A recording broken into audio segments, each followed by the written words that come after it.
evening, and welcome to the very first episode of Afrik Express. The concept of this show is to use this forum to expose the diverse culture and lifestyle of Africans that reside in Brockton and New England.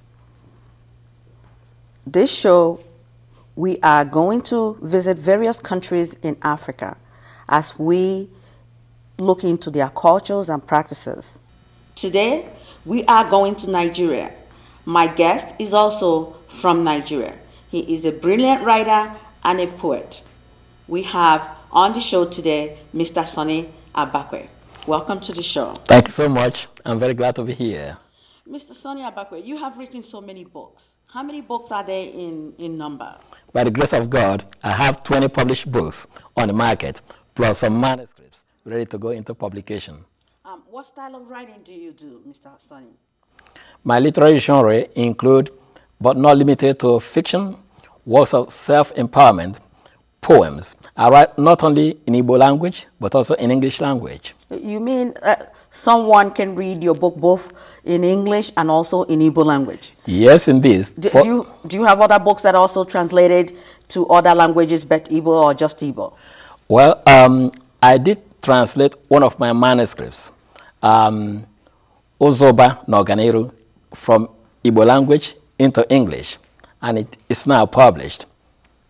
I see.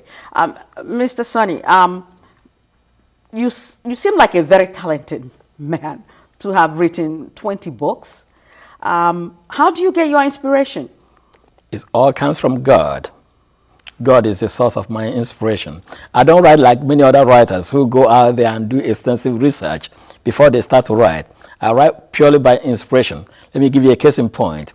One day, I went to Boston Public Library to do some reading. But I got there around 9 a.m. in the morning. Instead of reading, I felt an intense wave of inspiration. Rather than read, then I start to write. Luckily, I always go with pieces of papers and my pens. I start writing.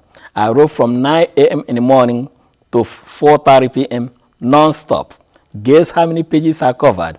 Within that very space of time, I wrote 147 handwritten pages. Really? Yes. So you're telling me that it is environmental, that it depends on the setting where you are, apart from God, because obviously to sit in a library, you went to read and you wrote 140 pages. Something about the libraries had something to do with your inspiration? No. Or it just happened? Environment has nothing to do with it. Sometimes I'll be sleeping. I can wake up 2 a.m. in the morning when I feel the wave. Then I'll just turn up my light and go straight to my table and start to write. Sometimes I can write from that very time I woke up till 6 a.m. in the morning, or even till later. It all depends. I recently read one of your book, Zutuka and His Flower. I found it very intriguing because the mixture of culture, religion, and using it to bring out our practices, some of our primitive practices that that people practice at home, and also to use it to show what went on in those days and what is going on now. And for me, it was quite intriguing. How did you do that? Was it intentionally? Well, our African societies are endowed with a variety of cultural heritage, in that when we deep down into our cultural heritage, we can craft out new stories. We can use an amalgam of our epic folklores, our traditional stories told by the girls in our villages. We have our elders. In the middle of the night, especially during the dry season, when the blessed moon is shining, blessing the world with the rays of the moonlight, we children gather, and our elders will tell us stories. the folklores, the culture of our people.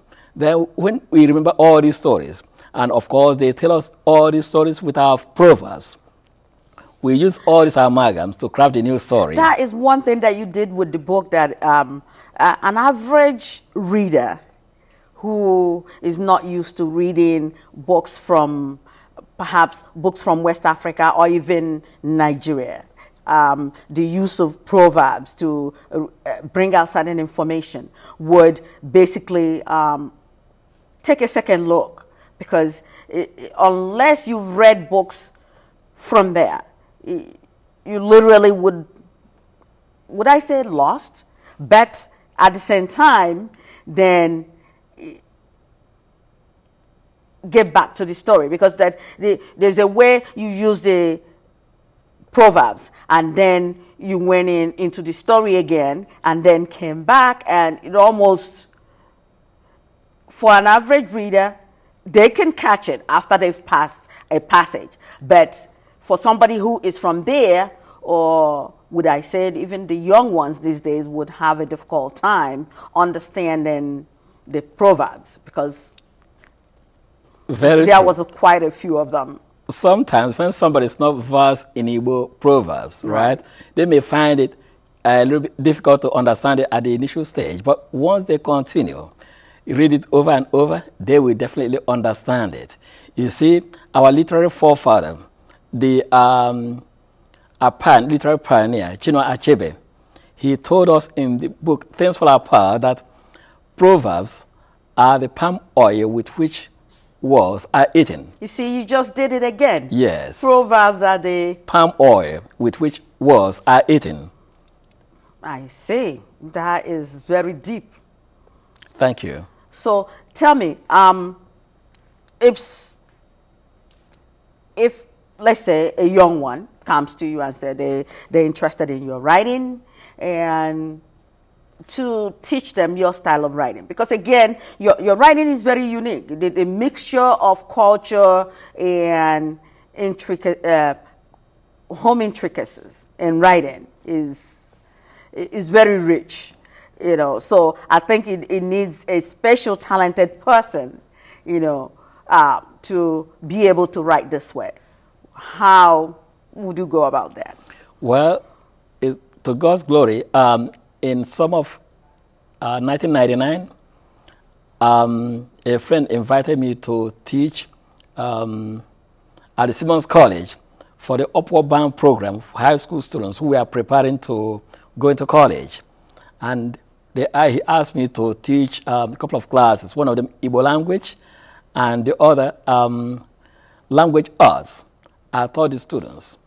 So you have taught Igbo yes, here indeed. at Simmons College? Yes. Thank you for watching this segment. We'll be right back.